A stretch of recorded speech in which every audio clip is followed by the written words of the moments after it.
오늘은 귀한 시간, 귀한 말씀을 통하여서 내가 누구냐? 우리는 왜 이곳에 와 있는가? 내가 누구냐? 우리는 왜 이곳에 와 있는가? 라는 제목으로 하나님의 귀한 말씀을 함께 나누고자 합니다. 요 근래 교계 안에서 가장 이슈가 되고 있는 화두 중 하나는 포스트 코로나 시대에 접어들면서 우리의 예배를 어떻게 새로이 규정할 것인가에 대한 이야기입니다. 신종 코로나 바이러스는 오늘 우리에게 사회적 거리라고 하는 새로운 개념을 통용하게 만들었고, 이로 인하여서 예배의 현장성과 성도의 교제가 전통적 방식으로만 규정할 수 없게 되었기 때문입니다. 결국 이는 대형 교회들을 필두로 오프라인 혹은 사회적 거리를 충분히 지켜가면서 신앙생활을 감당할 수 있는 방향의 사역들을 연구하고 또한 시도함으로써 앞으로 우리의 다음 세대들이 직면할 신앙생활의 현장은 빠르게 변모하고 있음이 분명해지고 있습니다.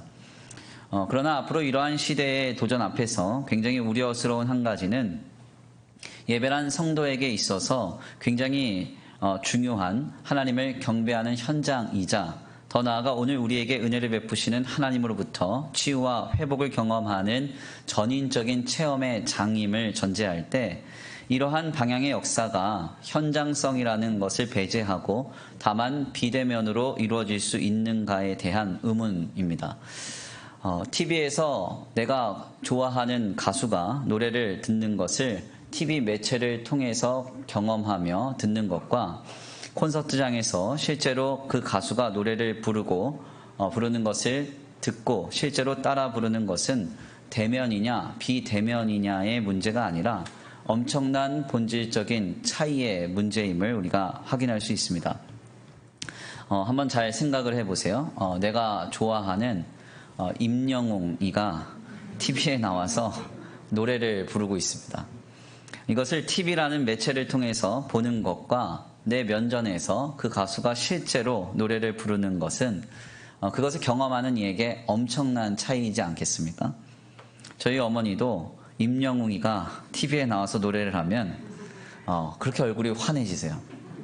아들이 유튜브에서 설교하는 것보다 더 환한 얼굴로 또렷한 눈빛으로 그것을 보고 계십니다. 아마도 실제로 그 가수를 만나서 그의 공연을 듣거나 경험한다면 아마 그동안 느끼지 못했던 바를 체험하게 될 것입니다. 제가 언젠가 한번 인터넷 기사를 통해서 접했던 내용인데요. 어떤 한 아들이 부모님에게 나훈아 콘서트 티켓을 사드렸답니다. 그랬더니 부모님이 그걸 받아들고는 오열하셨대요. 너무 기뻐서.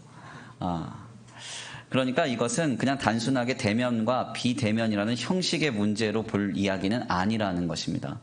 세상의 그 어떤 심리 상담가들도 내담자를 치료할 때 비대면이나 온라인으로 상담을 진행하는 경우는 거의 없습니다.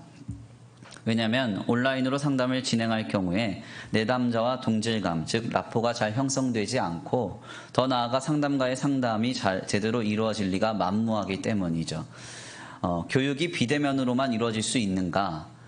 저희 첫째 아들인 시온이도 지금 학교를 일주일에 한 번 가서 정규 수업합니다. 나머지는 다 EBS 강의를 통해서 교육을 받으라는데 도대체가 잘 되지 않습니다. 양육이 비대면으로만 이루어질 수 있는가? 그럴 수 없습니다. 우리는 분명하게 이러한 한계를 알 수 있습니다.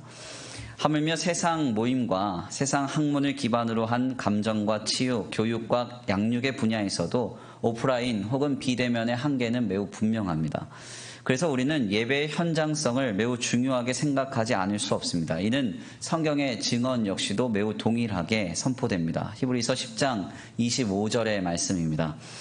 모이기를 패하는 어떤 사람들의 습관과 같이 하지 말고 오직 권하여 그날이 가까움을 볼수록 더욱 그리하자. 아멘입니까? 예수 그리스도께서 다시 오셔서 이 땅의 역사가 맞춰지는 그날까지 성도들은 모이기를 패하지 말고 더욱 모이랍니다. 또한 우리의 신앙 공동체가 어떻게 처음 태동되었는지를 다루고 있는 사도행전 2장 46절의 말씀은 이렇게 그 내용을 전합니다. 날마다 마음을 같이하여 성전에 모이기를 힘쓰고 집에서 떡을 떼며 기쁨과 순전한 마음으로 음식을 먹고. 아멘입니까? 우리 믿음의 선조들은 초대교회로부터 항상 모이기를 힘쓰고 함께 대면하여 접촉하고 서로를 아름답게 섬기면서 그렇게 신앙을 처음 시작하였습니다. 왜 이렇게 하였습니까? 예배를 통한 한 개인의 전인적인 치유와 회복은 사회성이라는 인간의 본성을 기반하여서 현장성과 대면을 통해서 이루어지기 때문입니다. 그러므로 오늘 우리는 이렇게 함께 모여 예배하는 것이 하나님께서 역사하시는 방법이자 우리가 지켜가야 할 신앙의 방식이라는 그 사실을 잊지 말아야 합니다. 그러므로 우리는 전통적 예배의 방식을 다시 한번 귀히 여길 필요가 있습니다. 이것은 단순히 상황과 조건에 따라서 해도 되고 하지 않아도 되는 성질의 것이 아닙니다. 반드시 지키고 사수해야 될 문제의 영역입니다. 어떻게 하면 이를 지혜롭고도 소중하게 유지하고 보존하여서 우리의 다음 세대들에게도 이 귀한 것을 그리고 이 아름다운 예배의 현장을 잘 물려줄 것인지를 모색해야 한다는 것입니다. 그렇다면 우리의 예배를 우리는 어떻게 지켜갈 것입니까? 혹자는 이 전통적 방식의 예배의 필요성과 당위성을 계속 성도와 주의 교회가 주창하거나 더 나아가 이를 다만 고집하면 된다고 말하기도 합니다. 그러나 이는 오늘과 같이 각종 감염병의 위험과 사회적 책임이 강력히 요구되는 시점에서 이러한 자세는 자칫하면 교회가 이기적인 공동체로 낙인이 되는 효과를 낳을 수 있습니다. 그러니까 단순히 고집하거나 주창한다고 되는 문제가 아니라는 것입니다. 저는 오직 이 예배를 지킬 수 있는 유일한 한 가지 방법은 하나밖에 없다고 생각합니다. 그것은 바로 성도 한 개인이 예배를 통해서 은혜를 받아 진정한 변화를 이루는 것입니다. 성도들이 그냥 일주일에 한 번 관념적이고 형식적인 예배를 드리는 데에서 벗어나서 이제는 예배를 통해 변화를 받고 새롭게 되는 역사가 일어나야 합니다. 예배를 통해 영혼과 생명이 살아나고 인생이 바뀌어지고 삶이 변화되어야 한다는 것입니다. 바로 여기에서부터 세상과 비그리스도인들은 우리의 예배를 귀하게 볼 수밖에 없습니다. 제가 코로나 전국에 일어나는 일들을 좀 가만히 좀 살펴보니까요. 정부나 세상이 중요하다고 여기는 가치를 기준으로 제재 유무를 결정하는 것을 발견했습니다. 가만 보니까 아무리 위험해도 경제적으로 꼭 필요하거나 국가적으로 꼭 가치가 있다고 여기는 일은 절대 멈추지 않습니다. 코로나가 위험하다고 해서 정부가 멈춥니까? 코로나가 위험하다고 해서 치안과 위생에 관련된 부분이 멈춥니까? 그렇지 않습니다. 그렇게 주장하는 사람도 없고 그렇게 실천하는 사람도 없습니다. 그러나 세상과 비그리스도인들이 교회와 성도들을 향해서 예배 좀 그만 드려라 하는 이유가 어디에 있을까요?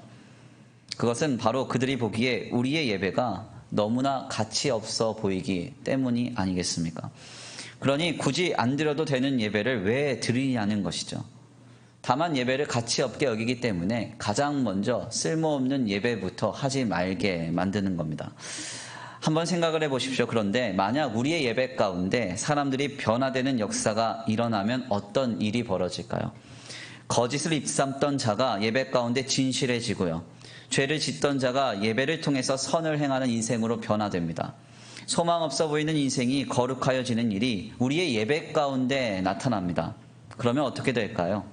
간단하죠. 세상이 우리의 예배를 존귀하게 보기 시작할 것입니다. 이것은 결코 불가능한 일이 아닙니다. 이러한 현상은 이미 1907년 평양 대부흥 당시에 한국 사회에 이미 일어났던 일이었습니다. 기독교를 야소교로 부르던 그때 그 시절에 사람들은 야소교 집회만 다녀오면 딴 사람이 되어 돌아온다고 하는 말이 온 마을에 왕왕 들렸습니다. 그래서 자신은 조상을 섬겨야 하지만 아이들은 교육을 위해 교회를 보내는 일이 상당히 많았습니다. 하물며 제가 주일학교를 담당하던 교육 전도사 시절만 하더라도 지금으로부터 한 15년 전이죠. 그때만 하더라도 부모님들께서 나는 교회를 못 가도 교회를 가면 유익하니까 내 아이들은 보내겠다 하는 그런 말들을 가끔 듣곤 했습니다. 그런데 오늘 우리의 예배는 어떻습니까? 이런 일이 거의 발견되지 않습니다. 예배를 드리고 돌아오는 성도들의 변화가 목도되지 않기 때문에 우리의 예배가 가치 있는 것으로 사람들에게 인정받고 평가받지 못하는 것입니다. 폭삭 죽을 것 같은 얼굴로 예배에 참여했던 자가 나가면서 세상이 줄 수 없는 자유로 충만하여 그 예배당을 떠납니다. 몸과 정신이 병들었던 자가 치유와 평안을 얻어서 그 예배당을 나갑니다. 인생의 방향을 잃었던 자가 선명한 눈빛으로 자신의 삶을 향하여 분명히 나아가는 그 역사가 우리의 예배 가운데 발견됩니다. 죄와 악에 빠져있던 비참한 인생이 이제 예배 가운데 깨달아 손을 털고 다 내려놓고 거룩한 인생으로 결단하여 살아갑니다. 만약 이런 일이 우리의 예배 가운데 발견된다면 우리의 예배는 무슨 일이 있어도 반드시 지켜져 갈 것입니다. 그러나 우리의 주변에 이런 일이 많지 않기 때문에, 다만 형식적으로 왔다가 돌아가는 일이 많기 때문에 오늘 우리의 예배가 세상으로부터 가치 없는 것으로 치부되고 있는 것입니다. 제가 언젠가 이제 서울의 아주 유명한 한 교회에 부목사로 심호를 하셨던 사역자의 이야기를 들었던 기억이 있습니다. 그 교회는 이제 많은 상가 앞에 세워진 대형 교회인데 주차장이 굉장히 크고 넓답니다. 그래서 사람들이 거길 많이 이용하는데 예배를 마치고 혹은 기도회를 마치고 나면 그 주차장이 전쟁터가 된대요. 차가 너무 복잡하게 얽혀 있어서 나가면서 늘 싸운다는 겁니다. 그런데 방금 예배를 드리고 나온 성도들이 얼마나 거칠고 난폭한지, 그 입에서 얼마나 쌍스러운 이야기가 나오는지 권사님들이 예배 마치고 나서 창문 내리면서 바로 쌍욕을 하신다는 거예요. 차 빼라고. 그러니까 그 상가 주민들은요, 이런 얘기를 한대요. 나는 절대 저 교회 안 나가. 그렇지 않겠습니까? 방금 예배를 드리고 나온 성도가 전혀 변화되지 않은 모습으로 세상 가운데 나감을 볼 때 그 예배는 가치가 없는 것이죠. 이러한 현실이다 보니까 식당은 영업해도 교회는 예배하지 말라고 합니다. 학원은 문을 열어도 교회는 교회 학교 교육을 그치라고 합니다. 어이없게도 동호회 모임은 되지만 교회 소모임은 안 된다라고 말합니다. 왜 이런 일이 벌어집니까? 우리의 예배가 힘을 잃어버렸기 때문이에요. 우리의 예배가 우리의 삶을, 우리의 인생을, 우리의 본질을 바꾸지 못하고 있기 때문입니다. 그러므로 지금 우리는 예배를 회복해야 됩니다. 우리의 예배가 회복되어서 우리의 예배를 통해 변화받는 인생, 생명을 얻는 삶, 거룩한 구원받은 성도들이 나타나야 한다는 것입니다. 그래야만 우리가 앞으로 경험할 포스트 코로나 시대에 우리 다음 세대들에게 거룩한 모임이요, 하나님을 만나는 체험의 복된 장인 이 예배를 우리가 아름답게 물려줄 수 있습니다. 그러므로 서로를 다시 한번 도전하게 되기를 간절히 축원합니다. 예배를 통해 변화를 받읍시다. 예배를 통해 새롭게 됩시다. 우리 함께 다시 한번 도전합니다. 함께 결단하겠습니다. 시작. 예배를 통해 변화를 받읍시다. 예배를 통해 새롭게 됩시다. 아멘. 오늘 귀한 예배 가운데 새롭게 되는 은혜가 더하여지길 간절히 축원합니다. 그래서 예배에 참여하기 전에 나의 모습과 예배를 마치시고 나가시는 우리 성도들의 모습이 변화되시기를 간절히 축원합니다. 특별히 이러한 예배의 진정한 성공을 위해 가장 먼저 성도가 회복해야 할 자세에 대해서 톰 라이트라고 하는 유명한 신학자는 예배에 참여하는 자가 이런 질문을 해야 한다고 말합니다. 이런 질문입니다. 우리는 애초에 왜 여기에 와 있는 것인가? 우리는 애초에 왜 여기에 와 있는 것인가? 굉장히 인상적인 질문이죠. 톰 라이트는 이 질문을 예배에 참여하는 자가 스스로 해야 한다고 말합니다. 대부분의 성도들은 다만 주일이 되었으니까 의뢰하던 대로 교회당에 와서 예배합니다. 그런데 톰 라이트는 예배에 참석한 자기 자신에게 분명하게 한번 물어보라는 거예요. 우리는 애초에 왜 이곳에 와 있는가? 당신은 왜 예배하러 이곳에 와 있는가? 한번 물어보라는 것입니다. 바로 여기에서부터 예배의 회복이 시작됩니다. 한번 우리 자신에게 지금 한번 물어보세요. 우리는 지금 이 주일 아침 8월 초 한참 휴가철, 그리고 남들이 예배 좀 드리지 마라 하는 이 시류의 현장 속에서 왜 이곳에 와서 이 아침에 예배하고 계십니까? 오늘 본문의 말씀은 세례 요한이 유대 종교 지도자들에게 질문을 듣는 장면입니다. 특별히 세례 요한은 갈릴리 일대를 뒤흔들어서 분봉왕 헤롯의 마음을 어지럽게 할 만큼 대단한 사회적 파장을 일으킨 인물이었습니다.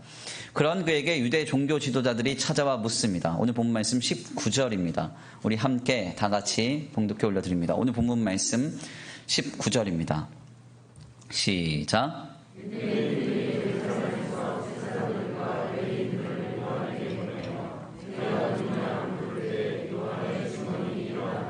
아멘. 오늘 본문 말씀 19절 말씀에 따르면 내가 누구냐? 내가 누구냐 이렇게 묻는 것이 유대 종교 지도자들이 세례 요한에게 했던 첫 질문이었습니다. 사실 이 말에 담겨진 의미는 단순하게 너는 누구니? 라고 묻는 게 아닙니다.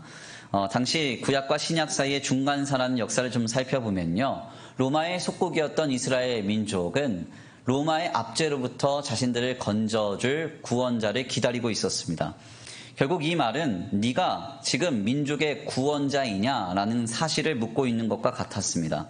결국 이 말에 세례 요한은 매우 분명하게도 자신은 그리스도도 아니고 그리고 엘리야도 아니며 그리고 너희가 기대하던 그 선지자도 아니다. 나는 다만 주님이 오실 길을 예비하는 자라고 자신의 정체성을 분명하게 밝힙니다. 오늘 본문 말씀 23절인데요. 우리 함께 다 같이 봉독해 올려드립니다. 23절입니다. 함께 봉독합니다. 시작.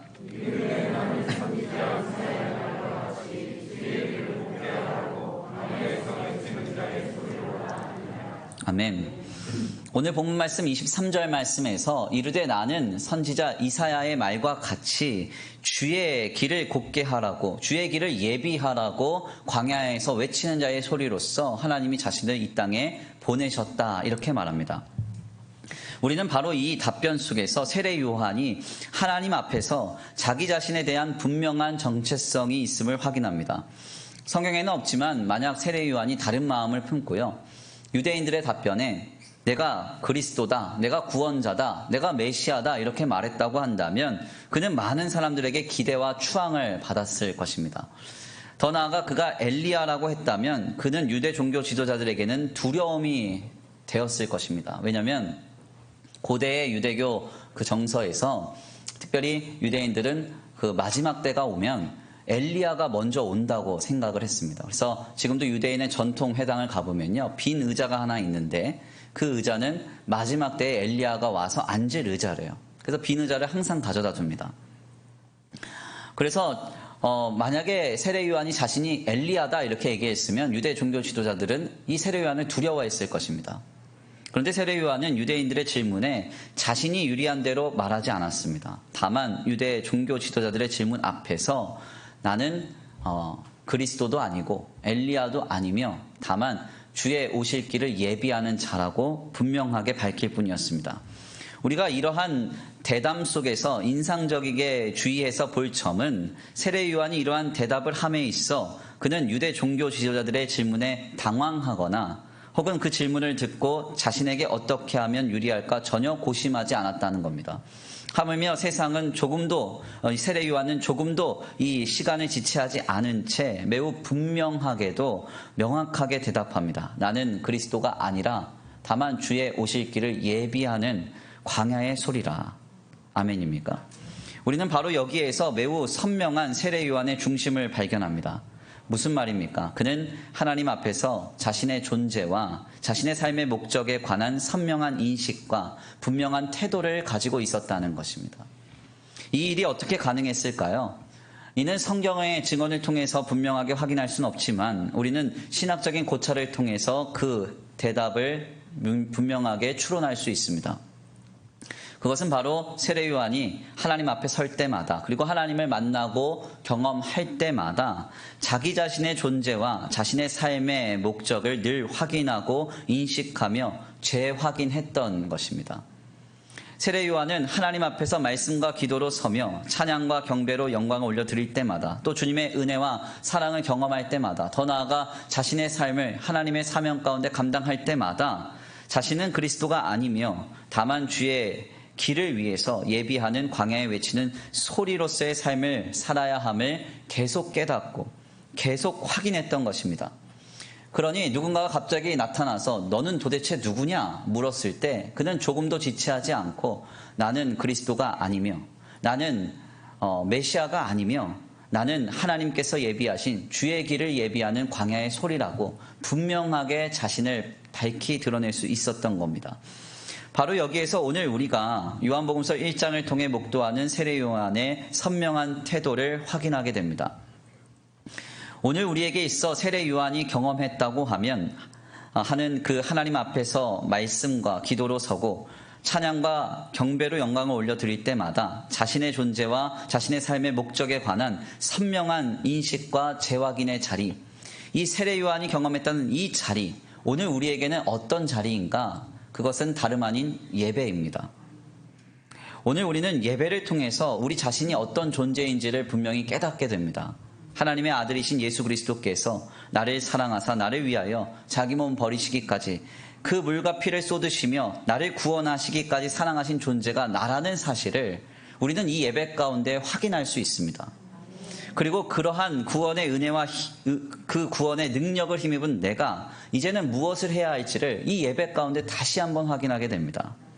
바로 이러한 자리가 예배입니다. 결국 진정한 예배를 통해 자기 자신과 삶의 목적에 대한 선명한 인식과 재확인을 통찰한 성도는 예배 전의 모습과 예배 후의 모습이 분명하게 달라질 수밖에 없습니다. 그리고 이러한 예배를 통한 인식과 재확인의 연속은 세례 요한과 같이 어떤 상황 속에서도 분명한 성도됨의 자세를 견지할 수 있는 거룩을 이루어내는 것입니다. 그러므로 진정한 예배를 경험한 자는 내게 아무리 유익이 있어도 거짓을 행하지 않습니다. 내 이기와 목적을 위해 죄와 악으로 치닫지 않습니다. 탐욕과 정욕에 쉽게 물들지 않습니다. 왜 그렇습니까? 예배를 통해서 지속적이고도 연속적으로 늘 자기 자신과 자신의 인생을 재확인하기 때문입니다. 그러므로 예배에 성공한 성도는 세상이 감당하지 못합니다. 그리고 이 성도들은 세례 요한과 같이 세상을 두려워하지 않고 세상을 끌어오는 거룩한 역사의 주인공이 되는 것입니다. 그러므로 우리는 지금 우리의 예배를 회복하기 위해서 우리 스스로에게 다시 한번 이런 질문을 해봐야 됩니다. 우리는 지금 왜 이곳에 와 있습니까? 왜 이 주일 아침 이 시간에 깨어서 하나님을 왜 우리는 예배하러 이곳에 온 것입니까? 오늘과 같이 사회적으로 예배에 참여했다는 이유만으로 지탄을 받고 어리석다 취급을 당하며 더 나아가 직장과 생업에서는 인사고과의 불이익을 당할 수 있는 시류와 그 어려움 속에서 굳이 왜 우리는 지금 이 예배에 참여하고 있는 것입니까? 우리가 이 질문에 분명한 대답을 할 수 없고 다만 관념적으로 형식적으로 이곳에 앉아 있다고 한다면 우리는 우리의 예배를 지켜갈 수 없고 이 예배를 통하여서 세상을 이길 수도 없을 것입니다. 우리는 지금 이 예배를 통해서 하나님 안에 있는 우리 자신을 새롭게 발견해야 합니다. 그리고 이 예배를 통해서 우리의 삶의 목적과 방향을 다시 한번 발견해야 합니다. 앞서 소개해드린 톰 라이트의 글을 분석한 기독교 철학자 중 한 사람이 제임스 스미스는 당신은 왜 이곳에 있습니까? 라는 이 질문의 답을 이렇게 고백했습니다. 우리가 이곳, 즉 예배에 와 있는 목적은 타고난 하나님의 형상을 반영하는 진정한 인간이 되기 위해서입니다. 우리가 이곳, 즉 예배에 와 있는 목적은 타고난 하나님의 형상을 반영하는 진정한 인간이 되기 위해서입니다. 이는 놀라운 표현이 아닐 수 없습니다. 예배에 오지 않고 예배에 참여하지 않고 진정한 예배를 경험하지 않으면 하나님의 형상을 반영하는 인간이 될 수 없다는 것입니다. 예배를 통하여서 늘 자기 자신을 확인하고 우리에게 구원을 베푸신 하나님의 은혜와 그 역사를 통해서 자신의 삶을 계속적으로 재설정해 나아가는 그 역사가 우리 안에서 이루어질 때 그는 하나님의 형상을 반영하는 진정한 인간이 될 수 있다는 겁니다. 예배의 성공자가 되어 아무리 내게 유리하고 좋아도 거짓을 일삼지 않고 예배의 성공자가 되어 내 이기와 욕심을 버리고 거룩한 삶을 살며 예배의 성공자가 되어 이 세상의 시류에 저항하여 하나님이 기뻐하시는 가치의 그 놀라운 역사를 이루면서 하나님의 형상을 반영하는 인생이 무엇인지 세상과 사람들에게 우리 모두가 지금 나타내야 되는 것입니다. 바로 여기에서 우리의 예배가 진가를 나타냅니다. 이것을 세상이 다 발견하는 것이죠. 아, 예배를 다녀온 성도들은 삶이 달라지는구나. 예배를 경험한 성도들은 인생이 바뀌는구나. 삶의 목적과 방향 그리고 본질을 바꾸는 것이 예배밖에 없고 그러므로 이 예배는 너무나 귀하고 가치 있는 것이구나. 이것을 깨닫게 되는 것입니다. 이와 같은 우리의 예배를 회복하기 위해서 우린 다시 한번 우리 스스로에게 물어봐야 됩니다. 이곳에 왜 오셨습니까? 네. 우리가 오늘 이곳에 와서 예배하는 이유는 무엇입니까? 우리는 지금 우리 자신을 발견하고 우리의 삶을 새롭게 설정하여 하나님이 기뻐하시는 인생, 하나님을 영화롭게 하는 인생, 주님 안에서 영원히 즐거워하는 진정한 인간됨을 이루기 위해서 이곳에 온 것입니다. 그러므로 우리의 인생의 문제, 우리의 삶의 모든 형편과 모든 조건을 주님 앞에 내어 맡기고 살아계신 하나님으로부터 우리의 삶을 새롭게 하는 그 역사를 지금 이 현장 속에 이루어내야 합니다. 저는 일전에 우리 교회에 방문해 주셨던 다코넷 대표이신 최종만 장로님께서 자신의 사업의 지경을 어떻게 넓히셨는지를 간증하셨던 내용을 잊지 못합니다. 그분은 처음 물류센터 사업을 시작하실 때 3일간의 예배 집회에 참여하셨다가 말씀으로 응답을 받고 사업을 시작하셨다고 했습니다.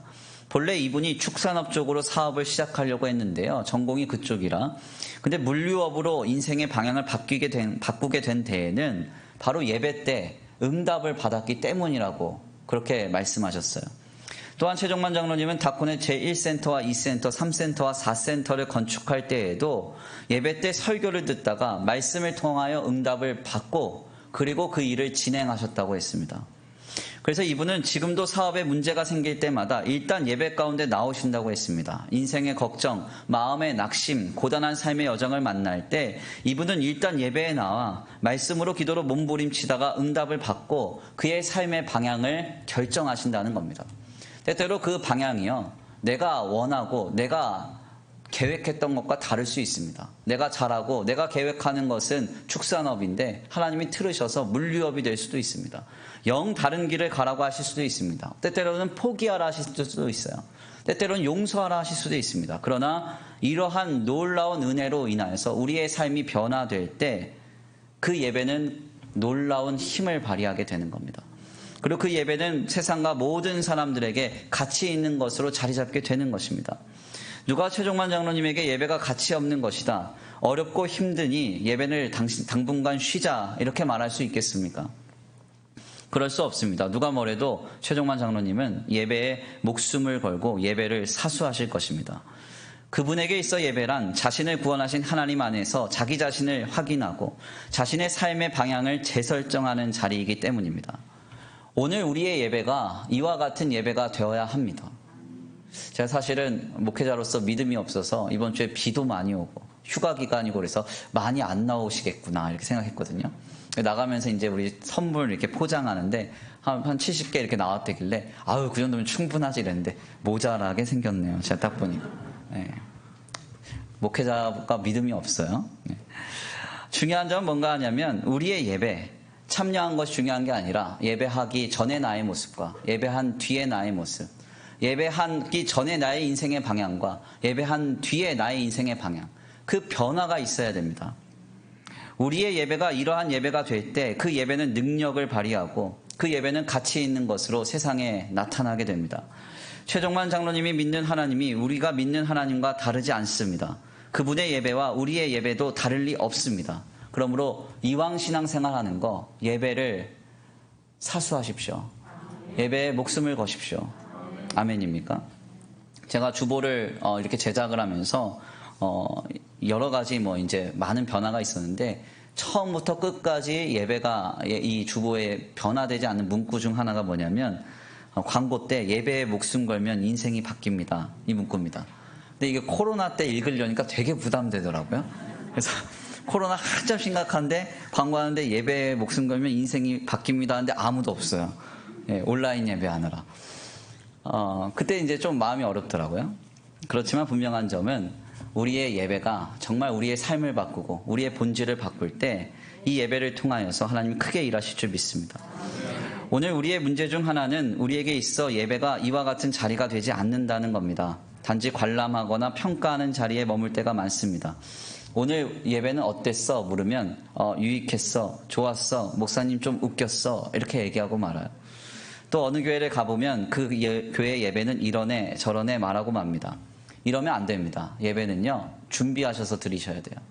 일주일 동안 하나님께서 그 예배 현장을 통해 내 인생에 무엇을 바꾸실 것인가, 내게 어떤 말씀을 주실 것인가, 내 삶에 있어서 해결해야 될 이 문제를 주님은 이 예배를 통하여 어떻게 해결해 가실 것인가 생각하시면서 한 주간 기도하시고 한 주간 기대하시면서 하나님을 기다리시면서 그 예배를 준비하면 그 예배는 반드시 뜨겁게 우리에게 다가올 수밖에 없습니다. 가정에 문제가 있습니까? 예배에 나와서 나 자신을 확인하고 내가 지금 무엇을 해야 할지를 응답받으십시오. 직장에 문제가 있습니까? 그러면 최종만 장로님처럼 스스로 겸비하고 예배에 나와서 나 자신을 확인하고 내가 지금 무엇을 해야 할지를 주님께 응답받으세요. 자녀에게 문제가 있습니까? 예배에 나와서 나 자신을 확인하고 우리의 자녀들을 위해서 우리가 무엇을 해줘야 될지를 이 현장을 통해서 다시 한번 확인하십시오. 예배 전의 인생과 예배 후의 인생, 예배 전에 우리의 인생의 방향과 예배 후의 인생의 방향, 이 모든 것이 변화받는 그 역사의 현장, 대전환의 현장이 오늘 우리의 예배가 되기를 간절히 축원합니다. 이때 우리는 우리의 인생이 하나님 앞에서 바로 세워질 것이요, 동시에 예배를 통해 변화된 우리의 삶을 통하여 세상은 우리의 예배를 인정하게 될 것입니다. 제가 어린 시절만 하더라도 예배에 목숨 거시는 분들이 상당히 많았습니다. 무슨 일이 있어도 예배에 목숨 걸었습니다. 그래서 저도 어린 시절에 늘 봤던 이제 저희 어머니랑 아버지가 다투시는 현장이, 이제 어머니는 무조건 예배를 드리셔야 되니까, 네, 아버지가 그렇게 이제 화를 내시고, 때때로는 이제 너무 교회 가서 사신다고 그렇게 막 하시고 그랬어요. 그래서 가끔 이제 부부싸움을 하면 벽에 이렇게 지도가 그려지고 그러지 않습니까? 밥상이 엎어지면서 이렇게 세계 지도가 확 그려지잖아요. 그런 일도 있고 그러니까 막 그런 일이 많았어요. 그럼에도 불구하고 제가 보았던 어린 시절에 저희 이제 믿음의 선배들은 정말 예배를 그렇게 사수했습니다. 그리고 그렇게 사모했어요.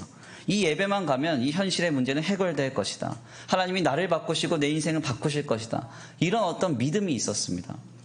서울의 종로 YMCA 건물 뒤에요, 중앙감리교회라는 교회가 있습니다. 이 교회에 출석하셨던 이을식 장로님이라는 분이 계신데요. 이분은 초대 이승만 정권 때 초대 전남도지사를 맡으신 분이기도 했습니다. 특별히 이분은 평생 간증하러 다니시길 뭐라고 그랬냐면, 하나님은 나를 인생의 위기 때마다 수호천사를 보내주셔서 나를 늘 도와주시고 나를 늘 보호해 주시고 나를 늘 인도해 주셨다, 이렇게 늘 고백하셨습니다. 그래서 힘들고 어려우면 절대 낙심하지 말래요. 하나님이 수호천사를 보내주실 거라고. 물론 이제 성경에서 수호천사라는 말은 없지만요, 이분은 그걸 믿었던 겁니다. 인생의 위기가 있으면 하나님은 반드시 도우신다. 성도를 내버려 두시지 않는다. 책임지신다. 실제로 이 이을식 장로님은 많은 인생의 현장 속에서 죽음의 고비를 많이 넘기셨고요, 하나님의 거룩한 도구로 사회에 기이 쓰임받으시기도 했습니다. 하나님이 이분에게 주신 많은 복이 있는데 그 중에 아주 특별한 복 중 하나는 뭐냐면 장수의 복이에요. 그래서 이분이 언제 소천하셨는가 하냐면 111세에 소천하셨습니다. 그런데 이 이일식 장로님이 목숨 걸고 지켰던 한 가지가 있습니다. 그게 뭐냐면 바로 예배입니다. 예배. 이일식 장로님은 자신이 전남도지사를 맡았을 당시만 제외하고는 오직 한 교회만 섬겼는데요, 바로 중앙감리교회를 무려 103년 다니셨어요. 103년. 그분의 표현에 따르면 그 교회를 출석할 당시에 특별한 사연으로 딱 한 번의 예배 외에는 한 번도 예배를 빠지신 적이 없답니다. 103년 동안 한 번 빠지셨대요. 한 번. 너무나 놀라운 일 아닙니까? 대체 왜 이 장로님이 이토록 예배를 지키고 예배를 사수하셨을까요? 다른 데 있지 않습니다. 그 이유가. 오직 예배만이 우리의 삶을 지키고 우리의 신앙을 지키고 우리를 변화시킬 수 있음을 확신했기 때문입니다. 오늘 우리의 예배는 어떻습니까? 오늘 우리는 왜 이곳에 와 있습니까? 그렇게도 고단한 날들을 지내면서 어렵게도 비를 뚫고 어떻게 이곳에 오셨습니까? 오직 예배만이 오늘 우리가 하나님의 자녀임을 확인하게 하기 때문에, 그래서 이곳에 온 줄 믿습니다. 오직 우리의 예배만이 우리로 성도답게 살아갈 힘을 줄 수 있기에 오늘 우리가 이곳에 모여 함께 예배하고 있는 줄 압니다. 세상은 오늘 우리에게도 계속 묻고 있습니다. 너는 누구냐? 너는 누구냐? 너는 무엇이라 내게 대답할 것이냐? 계속 물을 것입니다. 그때마다 세상과 사람들 앞에서 당당하게 나는 그리스도인이며 내 삶의 목적과 방향은 하나님을 영화롭게 하고 그분 안에서 영원히 즐거이 예배하는 것이라고 분명하게 말할 수 있도록 지금 오늘 우리 모두가 예배의 성공자가 되기를 간절히 축원합니다. 오늘 우리의 예배를 통해 하나님 안에 있는 우리 자신을 재확인하시기를 바랍니다. 그리고 우리의 삶의 방향이 새롭게 전환되어 선명해지시기를 바랍니다. 그로 인해서 변화된 성도들을 통해 세상과 비그리스도인들이 진정한 예배로 돌아오게 되는 역사가 있게 되기를 간절히 축원합니다.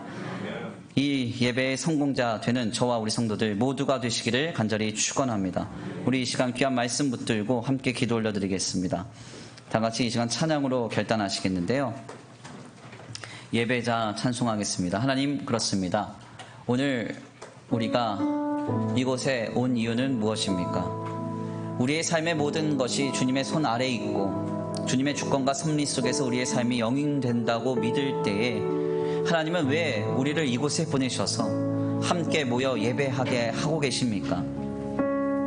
세상에 좋지 않은 인식과 많은 지탄과 많은 비난 속에서 우리는 지금 왜 예배하고 있습니까? 하나님, 우리의 예배가 진정한 예배가 되어 하나님 앞에 선 나 자신을 보게 하시고 지금 내 삶을 이끌어 가시는 그 주님의 놀라운 은혜를 목도하게 하여 주옵소서. 지금 하나님의 자녀된 나와 우리의 인생의 방향을 새롭게 결단하는 거룩하고 복된 예배의 자리가 오늘 이 자리가 되게 하여 주시옵소서. 우리 이 시간 귀한 말씀 붙들고 함께 결단하며 기도하겠습니다. 아무도 예배하지 않는 그곳에서 주를 예배하리라. 아무도 찬양하지 않는 그곳에서 나 주를 찬양하리라. 누구도 헌신하지 않는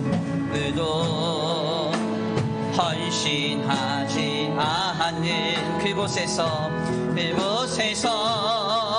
주께 헌신하리라. 누구도 증거하지 않는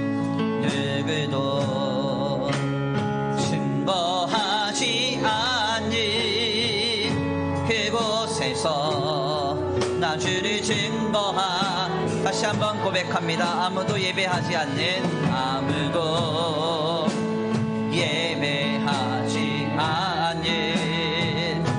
그곳에서 주를 예배하리라. 아무도 찬양하지 않는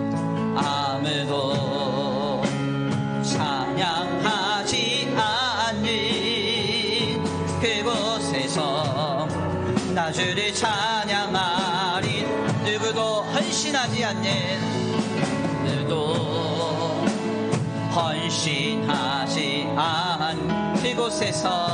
그곳에서 주께 헌신하리. 누구도 증거하지 않는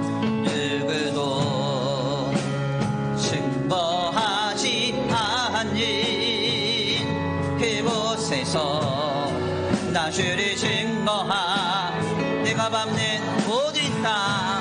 내가 밟는 모든 땅 주를 예배하게 하소서. 주의 보혈로 덮어지게 하소서. 내가 선 이곳 주의 거룩한 곳 되게 하소서. 주의 향기로 물들이 내가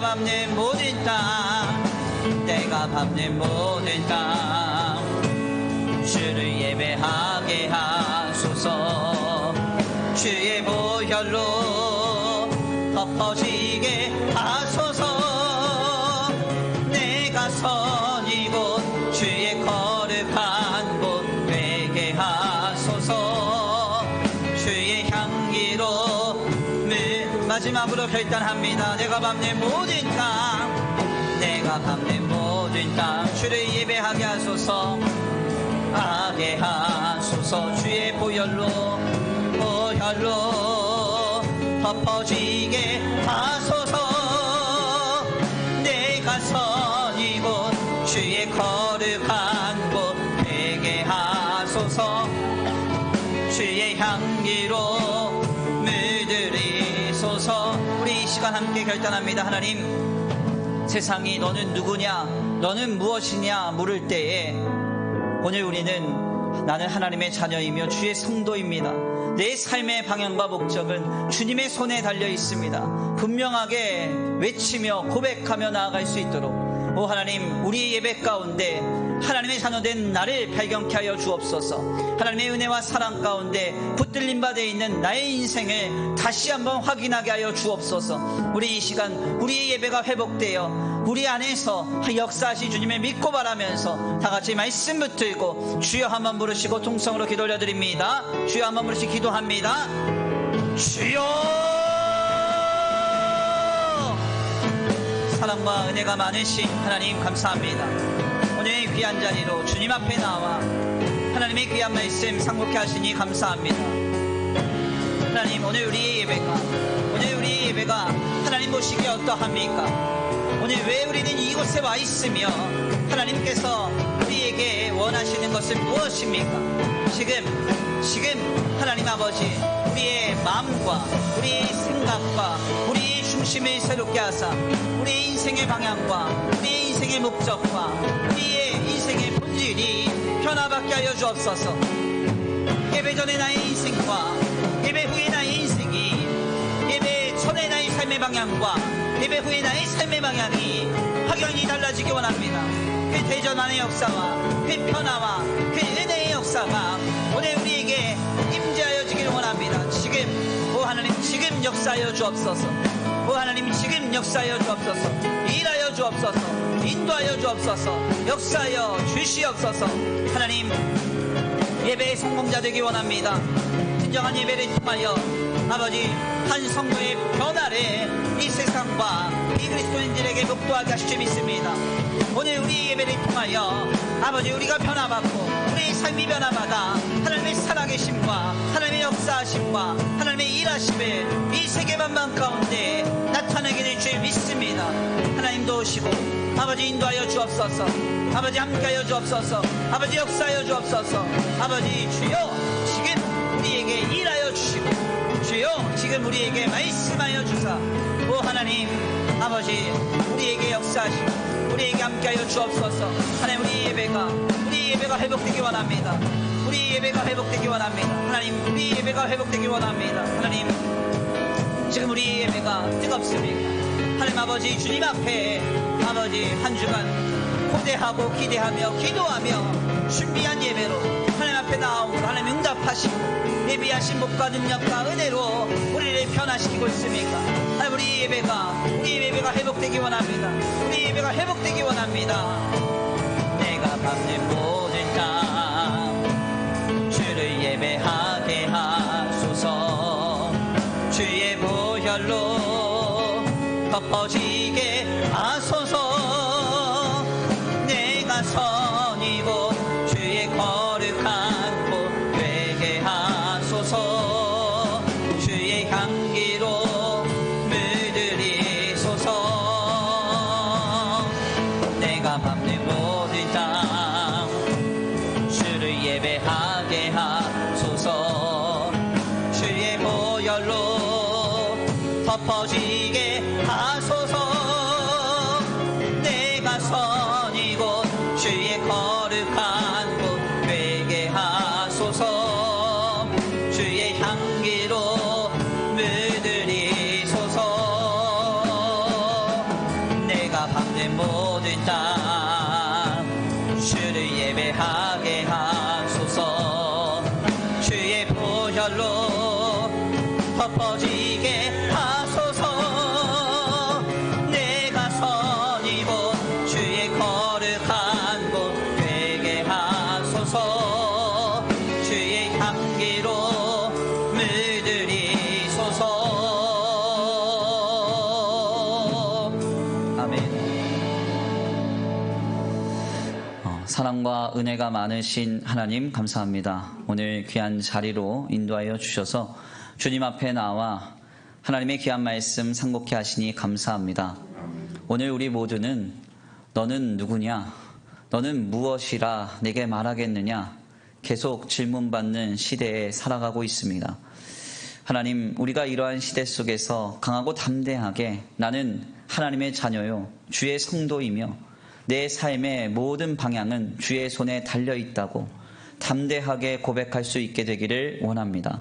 하나님, 이러한 철저한 자기인식과 분명한 삶의 방향을 우리가 견지하기 위하여 우리의 예배가 회복되어야 되겠사오니 하나님, 우리의 예배를 주님 회복시켜 주옵소서. 고단한 현실 속에서 주님 앞에 모든 위험과 비난, 고단함을 무릅쓰고 이곳에 와서 주님 앞에 예배하는 모든 발걸음 위에 주여 복의 복을 더하여 주시옵시고 하나님의 살아계심을 경험하게 하시며 하나님의 역사하심을 경험하게 하시며 하나님께서 임재하시며 일하고 계심을 목도하는 거룩한 예배가 되게 하여 주시옵소서. 이 예배를 사모하고 기다리며 기도하며 준비하게 하시고 우리의 예배가 회복될 때 세상과 비그리스도인들이 예배를 가장 귀한 것으로 여길 수 있도록 주님 역사하여 주시옵소서. 아멘.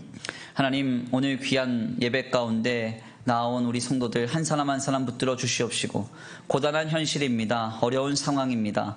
또 이런저런 문제로 어려움으로 사회적으로 국가적으로 아버지 위기 가운데 있사오니 주님, 이 모든 고단한 어려움 가운데 위험 가운데 우리 귀한 성도들을 눈과 같이 보호하여 주시옵시고 주님, 영과 육과 혼에 조그마한 악한 것도 틈타지 아니하도록 주님 지켜보아여 주시옵시되 하늘의 능력을 힘입어 날마다 승리하며 살아갈 수 있도록 하늘의 신령한 복과 땅의 기름진 복으로 날마다 공급하여 주시옵소서.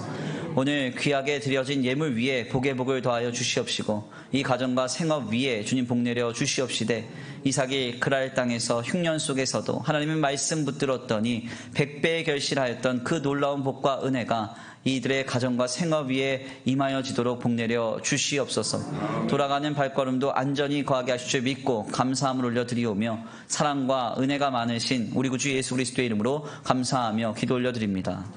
아멘.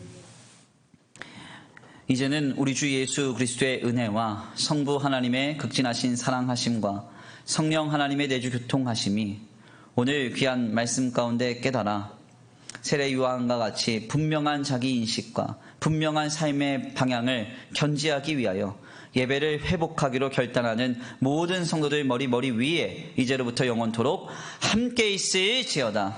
아멘.